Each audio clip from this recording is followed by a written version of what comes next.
Welcome to The Explainer. I'm really glad you're here with us. Today, we're taking on a topic that is heavy, definitely a bit frightening, but absolutely crucial to talk about.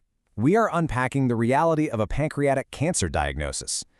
When we hear those words, our minds almost instantly rush to the worst-case scenarios, right? We get clouded by confusion and fear. But honestly, knowledge is literally the best antidote to fear. So in this explainer, we're going to rely on some very grounded, recent medical insights to map out what a patient actually goes through. We're going to take all that complex medical jargon and transform it into a clear, understandable journey. We'll start from that very first moment of suspicion, walk through the advanced treatments, and most importantly, talk about hope. Our goal today is simply to empower you with understanding. Okay, let's dive into this. Here is our agenda for today. First, we'll look at the pancreatic cancer reality. Second, how diagnosis works. Third, staging with PET scans. Fourth, standard and advanced treatments. And finally, survival rates and hope. Section 1. The pancreatic cancer reality. So we are actually seeing some massive medical victories right now with stomach and colon cancers. They are actively decreasing, which is amazing. We've basically figured out the mechanics of prevention for them. We now know how to eradicate H. pylori bacteria to stop stomach cancer before it even starts. And with routine endoscopies, doctors can literally snip out colon polyps way before they ever turn malignant. We're winning those battles. But, and this is a stark contrast, pancreatic cancer is rapidly increasing. In fact, it's increasing to the point where its fatalities are now surpassing those of stomach cancer. This is a huge shift in oncology, and it really forces us to ask, why on earth is this specific cancer so hard to catch? Well, the answer lies in our anatomy. Pancreatic cancer has earned the rather terrifying nickname of a silent cancer, and that's because it's a malignancy that develops super deep within the body. The pancreas is just tucked right away, hiding behind the stomach. Because of that deep, secluded location, a tumor can grow there without causing a single ounce of pain or disrupting any nearby organs for a really long time. There are virtually no early symptoms, and since patients feel totally fine, they just don't go to the doctor. By the time someone actually feels something, like jaundice or back pain, and goes in to get checked, the cancer has often already reached stage 3 or 4. This is exactly why waiting for symptoms is just not a viable strategy. Proactive, regular health screenings, like comprehensive ultrasounds or MRIs, are literally the ultimate lifesavers here. Moving right along to Section 2, how diagnosis works. And this brilliantly illustrates what happens next. Let's say a proactive patient goes in for a standard health screening, and an MRI or ultrasound flags a suspicious shadow or lesion on their pancreas. To confirm if that shadow is actually cancer, doctors have to get a tissue sample. But remember, the pancreas is buried deep, so they use a procedure called EUSFNA. That stands for Endoscopic Ultrasound Guided Fine Needle Aspiration. I know, it's a total mouthful, but the process is a marvel of modern medical engineering. First, a flexible camera tube is gently guided right down into the patient's stomach. Second, an ultrasound at the tip of that camera looks straight through the stomach wall to get a crystal clear close-up view of the pancreas hiding right behind it. Third, while watching this live feed, the doctor extends a tiny, highly precise guided needle through the stomach wall and directly into the lesion. And finally, they collect the tissue. We've essentially turned a potentially terrifying, invasive surgery into this incredibly targeted internal micromission. Now, it is absolutely vital to understand that this is not just a simple blood draw.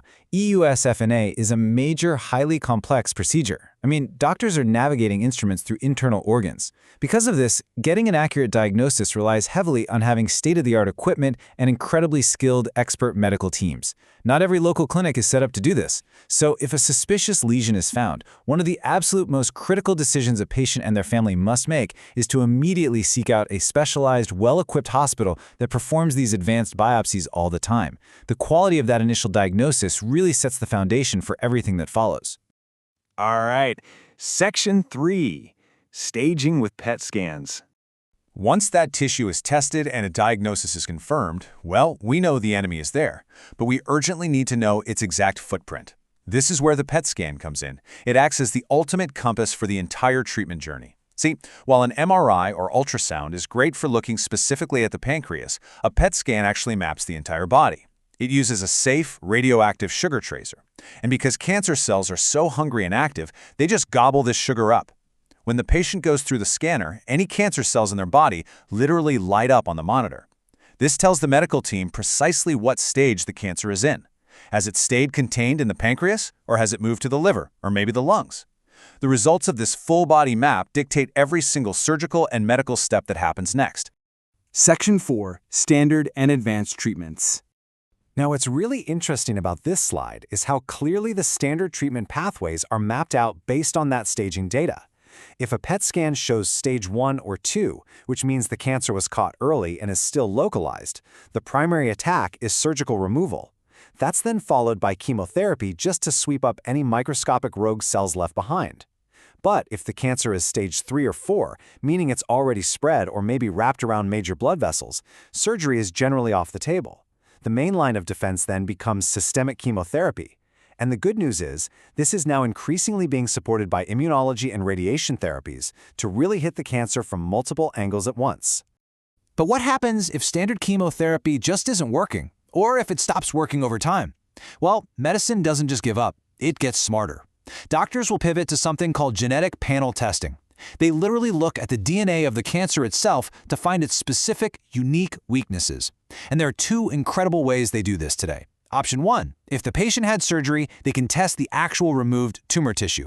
Option 2, if the cancer is advanced and unoperated, they perform what's called a liquid biopsy. This is a highly advanced blood test that hunts for ctDNA, that's circulating tumor DNA just floating around in the patient's bloodstream. By finding the cancer's unique genetic mutation, doctors can actually select specialized, targeted drugs designed to attack that exact mutation. It's a total game changer. Furthermore, the treatment landscape is rapidly evolving way beyond just traditional chemotherapy. For advanced cases, cutting-edge facilities are now actively combining radiation with immunotherapy. And this strategy is fascinating. It doesn't just blindly attack the tumor, it fundamentally boosts the patient's own natural immune system. It teaches the body to recognize and suppress the cancer progression on its own. Finding a treatment center that seamlessly integrates these advanced, immunity-boosting protocols with targeted radiation is often the absolute best strategy to halt the disease in its tracks when traditional methods fall short. Finally, Section 5. Survival rates and hope. So the crucial point is really staring us in the face with this data. For stage 4 pancreatic cancer, the 5-year survival rate is incredibly tough. It hovers right around 8%. But look at this. If it's caught at stage 1, the cure rate rockets up to approximately 60%. These aren't just statistics on a screen. These are lives. This stark visual contrast hammers home exactly why proactive, preventative screening is literally everything. The earlier you catch it, the more options you have, and your chances of outright beating it are vastly higher. And even in advanced stages, the old assumption that pancreatic cancer is just an immediate death sentence is being rewritten every single day. Take this incredible anecdote from our source material. There was a patient with advanced pancreatic cancer who was given just 3 months to live. But they didn't stop there. They ran a genetic panel test. They found a specific genetic marker, and remarkably, they were able to treat this pancreatic cancer with a drug originally designed for breast cancer. The result? That patient didn't live for 3 months. They lived for 3 vibrant, dynamic years at home with their family. That is the sheer power of precision medicine. It proves beyond a shadow of a doubt that there are always new avenues, new tests, and real reasons to maintain hope. We've covered a ton of complex ground in this explainer today. We've navigated from the harsh realities of a silent cancer all the way through the incredible ingenuities of modern diagnosis, staging, and genetic treatments. We've seen exactly how the medical field is fighting back with everything from liquid biopsies to immunotherapy. But, all of this advanced science really brings us back to one simple, profoundly personal variable: time. Early detection is without a doubt the single greatest weapon we have in this fight. So I want to leave you with one final urgent thought to consider, for yourself and for the people you love. When is your next health screening? Seriously, don't wait for symptoms. Be proactive, take charge of your health, and use the incredible tools modern medicine has given us. Thank you so much for joining me today. Take care of yourselves.